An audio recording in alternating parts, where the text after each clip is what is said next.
I've got the transmission pan here. It's been cleaned up. These are all the various nuts and bolts which I've cleaned with the solvent. I've cleaned those, and then this is the dipstick, which was it was all black. I've just cleaned that with solvent and steel wool, and the actual the dip inside as well. It's very because I cleaned it with steel wool. There's always little fragments. I've had to sort of blow it out and rinse it through, make sure there are no steel fragments. Let's just pop these on the floor out of harm's way. Then the pan itself. The pan was completely filthy. It was almost I think it's stainless steel, or if it's not stainless steel, it's galvanized, and this was very sort of starting to corrode. So I've cleaned that with steel wool and solvent the best I can. And all the inside was just clean with the brush and solvent. There was no corrosion in there. But it's imperative with automatic transmission cleanliness. I can't stress enough, any little tiny particles or fragments of grit or dirt or rust or a little fragment from the cloth, or maybe a few little, when you're using steel wool you get a lot of fragments. So I've really been very careful. And I cleaned it with solvent, and it's impossible to get underneath and inside all of the box section here with a cloth. So I've left it for overnight, at least 12 hours, for any fragments of solvents to evaporate. We definitely don't want any fragments of solvent sort of contaminating the brand new transmission fluid. But that's very clean now, so we'll pop this out of the way as well. What I really want to do is no, I need the pan. What am I doing? I've got the pan. What I need to do is just use, I've got to apply the, then which way around does this go? Okay. I've no idea which way around this goes, if I'm truthful with you. Let's which side? I don't know. It's got two sides to it. One's black. I'm taking a guess. Let's put the black side against the so we've got a filter here and a new filter gasket. I'll do a separate film showing the removal and the change of the filter. Let me put that out of harm's way. Very clean gloves on, and I just want to use some of this this blue gasket sealant just to help. I'm sure a brand new gasket on its own is fine, but I just want to help and make sure that we don't get any seepage. So pop that down there.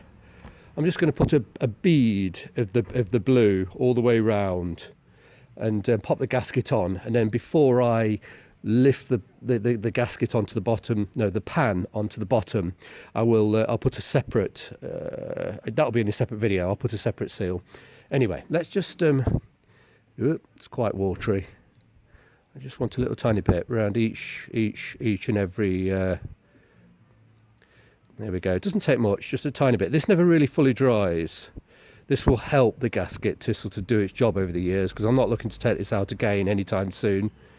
I don't know. I do a high mileage, but even so, this is supposed to last quite a long time. When you change the fluid. There we go. I probably won't do it for 2 or 3 years. I don't know. Quite a while. But just a tiny little bead. There we go. There's a little tiny bit risk in dropping inside the pan, so let's just wipe that off. There we go. Just a tiny bit here. Whoop.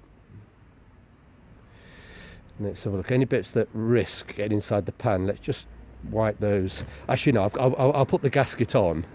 Then I'll see if any squeezes, and if any squeezes inside after I've popped the gasket on, I'll be able to sort of check and make sure there's nothing that would actually get inside the pan. There we go. It's tedious. Sorry, this is taking a bit of time. Rather tedious, I know, but I just don't want any leaks. The car was absolutely swimming in leaks. Everything leaked, and completely covered in oil and grease on the underneath of the car. But to be fair, that over the years, that's probably helped preserve the damn thing from going rusty. But I'm going to look after it a bit better. There we go. I'm sure that's enough. Just pop this down. And where's the gasket? It's underneath here. There we go.